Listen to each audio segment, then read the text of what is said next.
सबको नमस्कार। सबका प्रदेश कांग्रेस कमेटी के इस प्रेस कॉन्फ्रेंस हॉल में हार्दिक स्वागत है, अभिनंदन है। आज हमारे बीच में हमारे राजस्थान के पूर्व प्रभारी, अखिल भारतीय कांग्रेस कमेटी के महासचिव, वर्तमान में झारखंड के प्रभारी, जिनकी मेहनत से राजस्थान में हम लोग सत्ता में आए थे, हमारे आदरणीय अविनेश पांडे साहब हमारे बीच में महंगाई, जो कमर तोड़ महंगाई है, आम आदमी का जीना जिससे दूभर हो चुका है और केंद्र की मोदी सरकार आंख मूंद के बैठी है। हमारे अखिल भारतीय कांग्रेस कमेटी ने महंगाई मुक्त भारत अभियान चला रखा है, जिसके तहत हम लोगों में, जिलों में और कल प्रदेश कांग्रेस कमेटी की तरफ से जयपुर में हमने धरना प्रदर्शन किया था। ऐसे पूरे राजस्थान में पहले भी 15 दिन का अभियान चला था, अभी भी अभियान चल रहा है। उसी के क्रम में अखिल भारतीय कांग्रेस कमेटी की तरफ से अविनाश पांडे साहब प्रेस कॉन्फ्रेंस करने के लिए आप सबके बीच में पधारे हैं। मैं इनकी तरफ से भी आपका स्वागत करता हूं। मैं आपके बीच में ज्यादा देर नहीं रह करके केवल इतना निवेदन करना चाहता हूं कि महंगाई से जो पूरे हिंदुस्तान के गरीब की स्थिति बन चुकी है, वो असहनीय है। आज हर वर्ग त्रस्त है इस महंगाई से। कोई भी ऐसी चीज नहीं है जिसको ये महंगाई टाइम ने अछूता छोड़ा है। विस्तार से अविनाश पांडे साहब बताएंगे। मैं आदरणीय अविनाश पांडे साहब से आग्रह करूंगा कि प्रदेश कांग्रेस कमेटी के इस प्रांगण में आपका हार्दिक स्वागत है। प्रदेश कांग्रेस कमेटी के तमाम नेता कार्यकर्ताओं की तरफ से, और आप जो मुद्दा लेकर के आए उसके ऊपर अपनी बात रखेंगे। आदरणीय अविनाश पांडे साहब, थैंक यू। बहुत बहुत धन्यवाद आदरणीय गोविंद डोटासरा जी, राजस्थान प्रदेश कांग्रेस कमेटी के सम्मानीय अध्यक्ष, मंचासीन हमारे सभी प्रदेश कांग्रेस कमेटी के सम्मानीय पदाधिकारी, मीडिया इंचार्ज, उपस्थित मेरे सभी प्रेस के मित्र भाइयों, सबसे पहले तो मैं पुनः एक बार राजस्थान इस शूरवीरों की भूमि को नमन करता हूं और आप सबके बीच विशेष रूप से आज जब कश्मीर से कन्याकुमारी तक देश का एक सामान्य नागरिक महंगाई की इस मार से, इस कमर तोड़ महंगाई की मार से त्रस्त है, लोगों का अपना दैनंदिन जीवन चलाना दुभर हो रहा है। और पिछले दिनों जब से 5 राज्यों के चुनाव आए हैं, ऐसा लगता है कि माननीय मोदी जी, माननीय केंद्र सरकार को एक लाइसेंस मिल गया है कि इस देश के लोगों पर कर का बोझ बढ़ाते हुए और महंगाई जो कि चरम पर सू रही है, उसको एक उपहार के रूप में इस देश को उन्हें भेंट किया है। अखिल भारतीय कांग्रेस कमेटी की ओर से पूरे देश में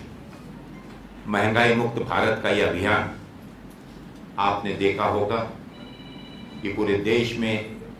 कांग्रेस का कार्यकर्ता एक जिम्मेदार विपक्ष की जिम्मेदारी निभाते हुए आम जनता की, आम किसानों की, हमारे मातृशक्ति गृहिणियों की, युवाओं की इस पीड़ा को लेकर केंद्र सरकार के सामने चेताने के लिए, आगाह करने के लिए और देश की इस जनता को इस भारी महंगाई से मुक्तता दिलाने का आह्वान कर रही है। उसी के क्रम में मैं बधाई देना चाहूंगा माननीय डोटासरा जी को, राजस्थान प्रदेश कांग्रेस कम्युनिटी के सभी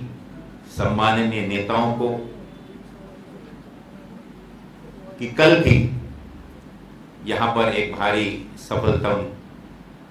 आंदोलनात्मक प्रदर्शन हुआ और एक कोशिश की गई कि केंद्र सरकार के जहन में आम जनता की इस पीड़ा को हम सामने लेकर आए। आज कुछ बिंदु आपके सामने मैं रखना चाहूंगा कि किस प्रकार से केंद्र सरकार एक तरफा पिछले दिनों में महंगाई का बोझ रोज और रोज बढ़ाते जा रही है और आम जनता किस तरह से इस महंगाई के बोझ में रोज पिसती जा रही है और रोज सुबह उसे महंगाई के एक नए बोझ का एहसास खबर पत्रिकाओं के माध्यम से, टीवी के माध्यम से मात्र सिर्फ सुनने मिल रहा है। चाहे लोकसभा हो, राज्यसभा हो, सभी राज्यों में होने वाली विधानसभा सत्र हो, हर स्तर पर कांग्रेस के माननीय नेताओं ने इस चीज का एहसास केंद्र सरकार को कराने का प्रयत्न किया। हम और आप अगर देखें तो कुल 13 बिंदुओं में मैं आपको बताना चाहूंगा कि देश का ऐसा कोई भी सेक्टर, ऐसा कोई भी वर्ग अछूता नहीं रहा है इस महंगाई के मार से। अगर हम गौर करें तो पिछले दिनों हम सब ने देखा कि एक भारी किसानों का आंदोलन, अभूतपूर्व आंदोलन, एक ऐतिहासिक आंदोलन केंद्र सरकार की गलत नीतियों के खिलाफ देश के किसानों ने आवाज उठाई। जिस ताकत के विरोध में और किसानों की आवाज को बुलंद करते हुए जो गलत कृषि कानून थे, केंद्र सरकार को वापस लेना पड़ा। लेकिन दुर्भाग्य की बात है कि केंद्र सरकार ने उन आंदोलनकारी किसानों को एक बदले की भावना से और साथ ही साथ शायद मुझे लगता है कि सबक सिखाने के लिए पिछले दिनों अगर देखें तो कृषि में लगने वाली जो सबसे अहम खाद होती है, रसायन होता है, उस रसायन को अगर गौर करें तो जो 1200 रुपए थी उसमें 150 रुपए की बढ़ोतरी कर आज वो 1350 रुपए की 50 किलो की बोरी आज किसानों को प्राप्त हो रही है। और मैं गौर करके कहना चाहूंगा बड़ी जिम्मेदारी के साथ कि जब मैं आपको इन 13 बिंदुओं का हिसाब आपको बतलाऊंगा तो आप वाकई में हैरान हो जाएंगे कि ये देश की सरकार वाकई में लोगों की भलाई के लिए बनी है या लोगों को लूटने खसोटने के लिए बनी हुई। और इसलिए मैं तो ये कहूंगा कि ये लूट खसोट वाली सरकार महंगाई के माध्यम से, करों के माध्यम से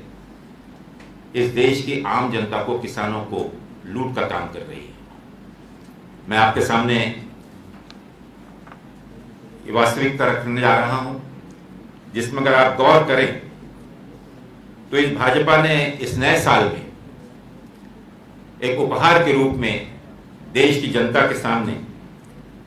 1,25,407.20 करोड़ रुपए का बोझ इस देश की जनता में अतिरिक्त बोझ डाल दिया है। और उसको मैं इन 13 बिंदुओं में आपके सामने पेश करूंगा कि जहां मैंने खाद की बात कही, डीएपी की बात कही, अगर आप देखें तो जो 1200 रुपए की बोरी थी वो 1350 रुपए हो गई। जो एनपीकेएस की 50 किलो की बोरी थी जो कि 1290 रुपए की मिला करती थी, उसमें 110 रुपए का अतिरिक्त बोझ डालकर आज वो 1400 रुपए की होगी। और इसी प्रकार से आप गौर करें तो अन्य बिंदु पे मैं कहना चाहूंगा कि एलपीजी सिलेंडर जो आप और हम सब इस चीज को महसूस कर रहे हैं, पिछले दिनों जो एलपीजी सिलेंडर जो बाजार में जिन कीमतों में था और पिछले 8 वर्षों का आप भाजपा का रिकॉर्ड अगर उठाकर देखें तो इसके माध्यम से 346 रुपए एलपीजी सिलेंडर मात्र में बढ़ाए गए। और अगर इसका हम अनुवादित अगर इसकी मूल्य अगर हम इस मूल्यों में अगर इसे करें तो देश की जनता के ऊपर इसके माध्यम से अगर आप देखें तो 27,095 करोड़ रुपए का अतिरिक्त बोझ मात्र इस एलपीजी सिलेंडर के भाव वृद्धि के माध्यम से सरकार लूट रही। इसी प्रकार से हम देखें सीएनजी जो कि एक आम जो भी हमारा टैक्सी ड्राइवर है जो कि डीजल और पेट्रोल नहीं ले सकता और वो सीएनजी के माध्यम से अपनी जीविका चलाता है, अगर आप देखें तो उसमें भी जो बढ़ोतरी की गई है, अगर हम देखें तो 4 रुपए प्रति किलोग्राम की दर से ये बढ़ोतरी की गई है और उसका अगर हम अनुमानित टोटल करें तो 1400 करोड़ रुपए का अतिरिक्त बोझ उस सामान्य टैक्सी ड्राइवर, ऑटो ड्राइवर, जो किसान अपना डीजल इंजन चलाते हैं उन पर ये अतिरिक्त बोझ की मार पड़ी हुई। और उसी प्रकार से पीएनजी मैं संक्षिप्त में बता रहा हूं, विस्तारित इस सभी मुद्दों के ऊपर में सभी जो आंकड़े हैं उन आंकड़ों को मैं आपके सामने रख रहा हूं कि अगर देखें तो सिर्फ पीएनजी के माध्यम से जो भाव वृद्धि पिछले दिनों में 6 रुपए प्रति स्टैंडर्ड क्यूबिक मीटर की हुई है, उसके माध्यम से 961.20 करोड़ का अतिरिक्त बोझ उन सामान्य जो स्वयं रोजगार के व्यवसाय में हैं उनके ऊपर में डाला गया है। टोल टैक्स चारों तरफ अगर आप देखें, अगर आप भ्रमण के लिए जा रहे हैं, गाड़ी से अपनी गाड़ी से जा रहे हैं तो टोल टैक्स जो कि सामान्य रूप से देश की जनता ने स्वीकार किया था, लेकिन अगर आप देखेंगे तो आज बिना किसी इसके 18% की वृद्धि के साथ 6,120 करोड़ रुपए का अतिरिक्त बोझ मात्र टोल टैक्स के माध्यम से अतिरिक्त वसूल किया जा रहा है। और साथ ही साथ एक आम सामान्य आदमी होता है, हर व्यक्ति अपने स्वास्थ्य के प्रति आज चिंतित है और विशेष रूप से पिछले दिनों में जो विश्वव्यापी कोरोना महामारी से पूरा आज विश्व ग्रस्त रहा, जिसमें हमारा देश और राजस्थान भी अछूता नहीं है, और एक सामान्य नागरिक अपनी दवा दारू के माध्यम से जो दैनंदिन दवाएं लेता है, मैं आपके नजर में लाना चाहूंगा कि पिछले दिनों जो सामान्य दवाइयों पर टैक्स जो है वह भी 10.76% की दर से उसमें भी वृद्धि कर लगा दिया गया है। और इन सामान्य लोग जीवन में लोगों दैनंदिन जीवन में लगने वाली दवाइयां हैं, सामान्य दवाइयां, इस प्रकार की करीबन 800 ऐसी दवाइयां हैं जो कि सामान्य व्यक्ति को स्वास्थ्य के लिए अनिवार्य हैं, लगती रहती हैं। उस पर अगर हम देखें तो इस 10.76% के दाम से गरीब जनता के ऊपर में 10,000 करोड़ का अतिरिक्त बोझ यह सरकार, केंद्र सरकार डालने जा रही है। आप और हम सब इस चीज को भली भांति जानते हैं कि हर एक मनुष्य अपने जीवन में एक कल्पना करता है कि उसका एक घर, रोटी, कपड़ा और मकान, यही एक प्रमुख कुछ मुद्दे हैं जिनको लेकर समाज का हर व्यक्ति अपने परिवार को सुख और संपन्न देखना चाहता है। उसका सपना होता है कि उसका एक अपना घर। उस पर भी मैं कहना चाहूंगी सरकार की नजर से वो भी नहीं छूटे। और जो सामान्य आदमी घर का एक सपना देख रहा था, अगर आप देखें तो आज जिस कदर लोहा, सीमेंट, रेती, हर चीजों के जो दाम बढ़े हुए हैं, लोहा जहां अगर आप देखें तो 35 रुपए से लेकर 90 रुपए तक की बढ़ोतरी लोहे में हुई है। सीताराम जी यहां बैठे हुए हैं, लोहे के बारे में और अच्छे से बता पाएंगे। सीमेंट के बैग अगर आप देखें तो 100 रुपए से ज्यादा की वृद्धि उसमें हुई है। एक कार्टेल बना हुआ है, सरकार अपने आप उसके ऊपर नजरअंदाज किए हुए है। तो एक सामान्य आदमी अगर अपनी छत बनाना चाहे, अगर एक सामान्य आदमी एक सपना देख रहा हो अपना घर बनाने का, एक तरफ महंगाई की मार है, बचत पूरी खत्म है, नोटबंदी के माध्यम से जो थोड़ी बहुत बचत थी वो भी सरकार ने अपने कब्जे में ले ली, उसके लिए भी दुभर हो गया कि आज उसको अगर अपने परिवार के लिए छत बनानी है तो उसके लिए भी मुश्किल हो गया, वो भी एक सपना बनकर रह गया। साथ ही साथ कई लोग ये अपेक्षा करते थे कि होम लोन, घर बनाने के लिए कर्ज लेकर अपना घर बनाने का सपना, घर खरीदने का सपना पूरा करते थे। अगर आप गौर करें तो पिछले दिनों 1.5 लाख का अतिरिक्त ब्याज, अतिरिक्त कर होम लोन के ऊपर भी लगाया गया था और उसके बदले में जो कटौती मिला करती थी उस कटौती को भी कम कर दिया गया, उसे भी खत्म कर दिया गया। कुल मिलाकर अगर आप देखें तो घर का सपना चाहे खरीदी के माध्यम से हो, स्वयं के पैसे से हो, कर्ज लेकर हो, हर तरफ से कहीं से भी उसको किसी प्रकार से बचने का मौका नहीं मिलेगा। इस प्रकार का करों के माध्यम से, महंगाई के माध्यम से पूर्ण रूप से उसे घेर लिया गया है। एक आम आदमी, नौकरी पेशा आदमी हमेशा स्वप्न देखता था कि पीपीएफ में अगर पैसा वो डाल दे तो उसकी वृद्धावस्था में या घर के ऊपर में कल जाकर कोई अगर इमरजेंसी आए तो ऐसे अवसर पर उसे निश्चित होता था कि उस पर उसे जो ब्याज मिल रहा है उसके आधार पर कम से कम अपनी वृद्धावस्था में वो अपना गुजारा कर सके, अपने बाल बच्चों पर बहुत ज्यादा अवलंबित ना हो। लेकिन दुर्भाग्य की बात है कि उसमें भी जो ब्याज सरकार की तरफ से मिला करता था 8.5 की दर से, उसे भी कम कर 8.1 कर दिया गया है। मैं इन बिंदुओं पर विशेष रूप से आपको इसलिए बोलना चाह रहा हूं साथियों कि ऐसा एक भी कोई ऐसा सेक्टर, ऐसा एक भी कोई क्षेत्र, समाज का कोई वर्ग अछूता नहीं रहा जो कि इस महंगाई के मार से बचा हो या बचने की कोई संभावना। आधार कार्ड, पैन कार्ड सभी जगह लोगों को कंपलसरी कर दिया गया।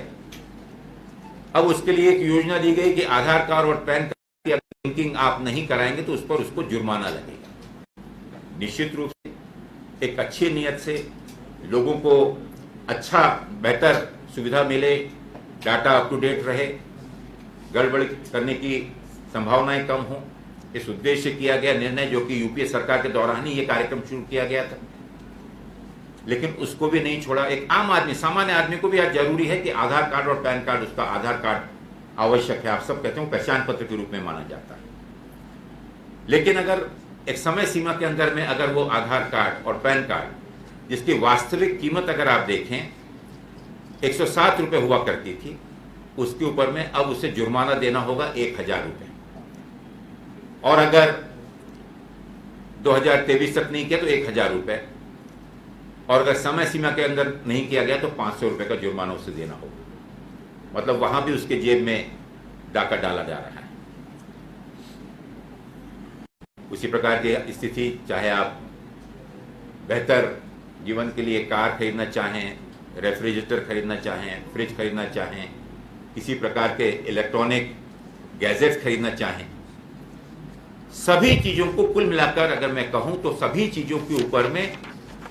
इस महंगाई की मार के माध्यम से,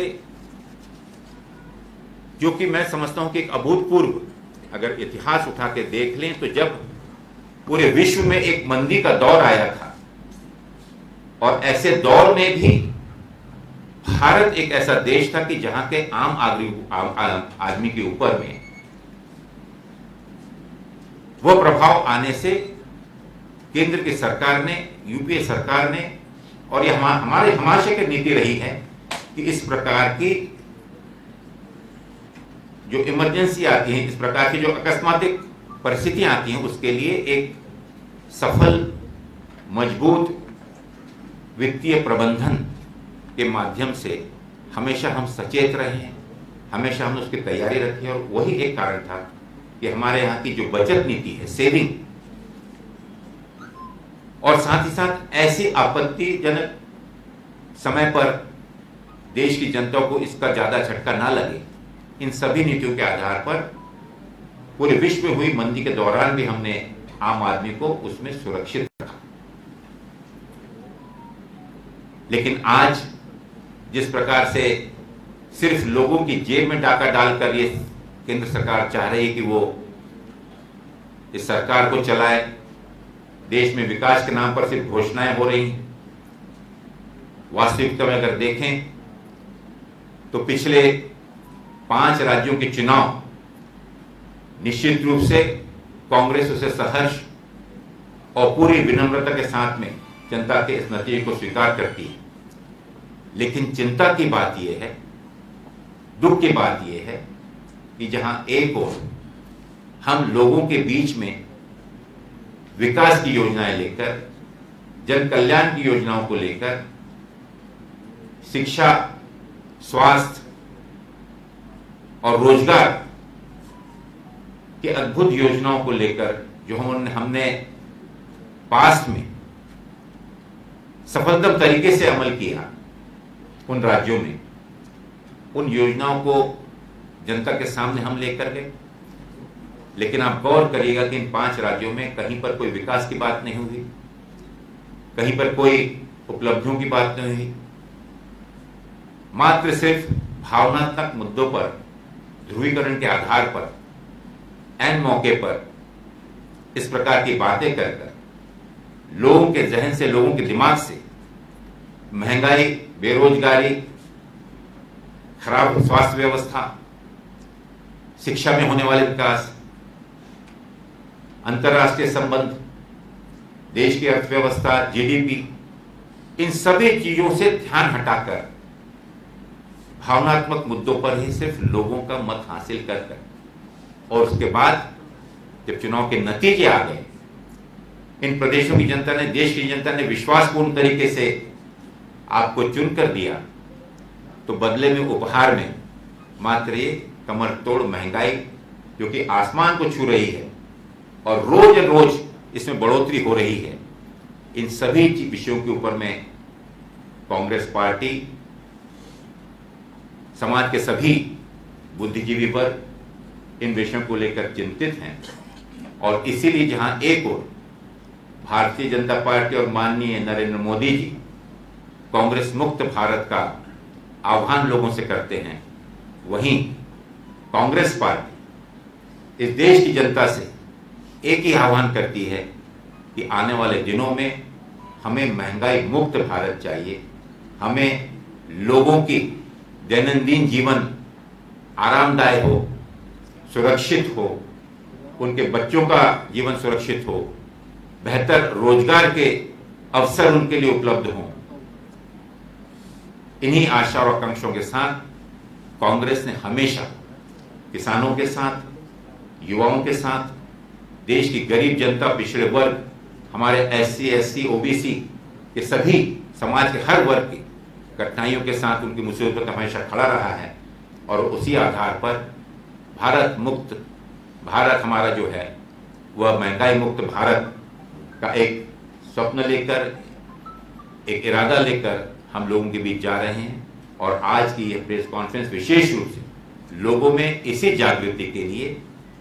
साथ ही साथ इस विश्वास के साथ कि उनके हर स्तर पर कांग्रेस का कार्यकर्ता, कांग्रेस संगठन उनके साथ खड़ा हुआ है और आगे भी खड़ा रहेगा। बहुत बहुत धन्यवाद। पांडे साहब, क्या वजह है कि महंगाई इतना बड़ा इशू है लेकिन चुनावी मुद्दा नहीं बन पाता? कांग्रेस नैरेटिव सेट क्यों नहीं कर पाती, समझा नहीं पा रही है? मैं पूर्ण रूप से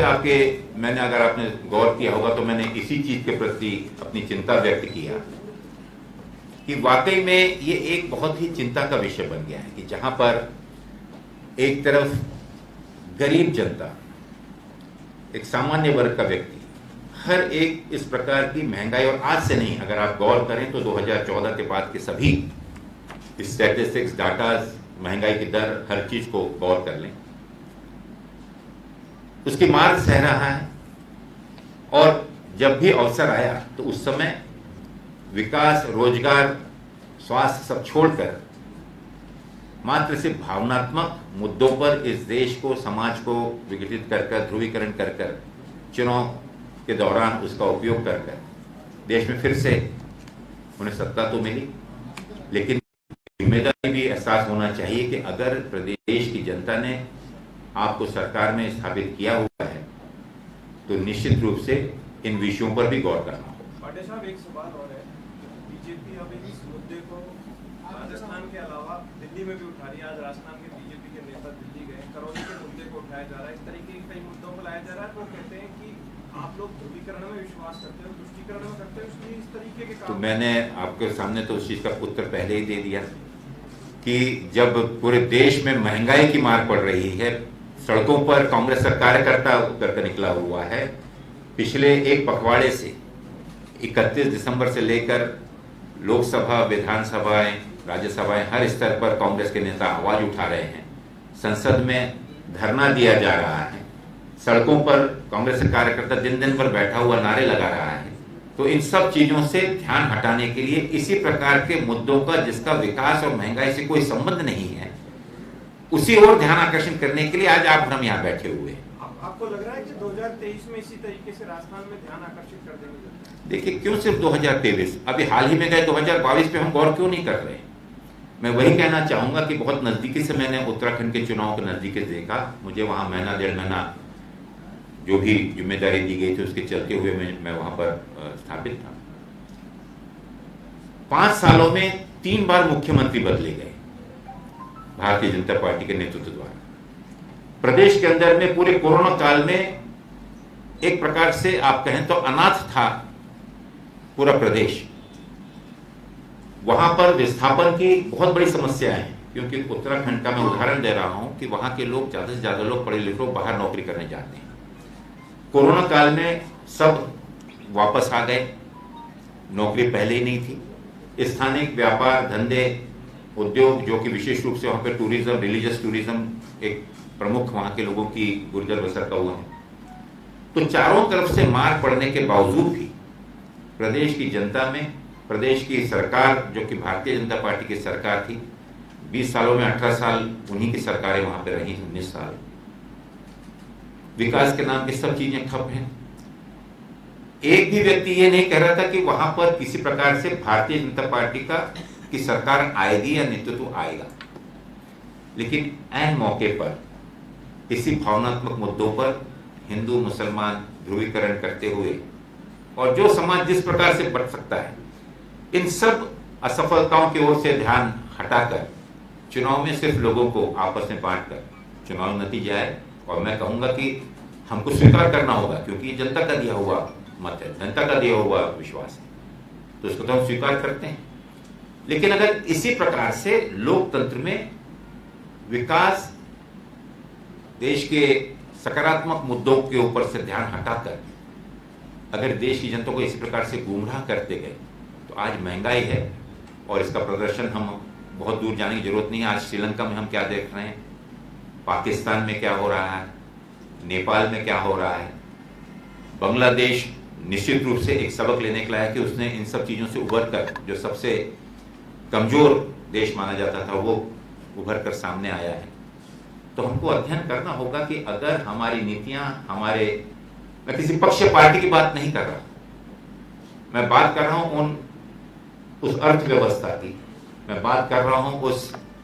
रोजगार की, मैं बात कर रहा हूं उन नीतियों की जिन आधार पर देश की नींव पिछले दिनों, जितने दिनों कांग्रेस रही, देखिए तो आप स्वतंत्रता के बाद जो मजबूत नींवें रखी गई थी,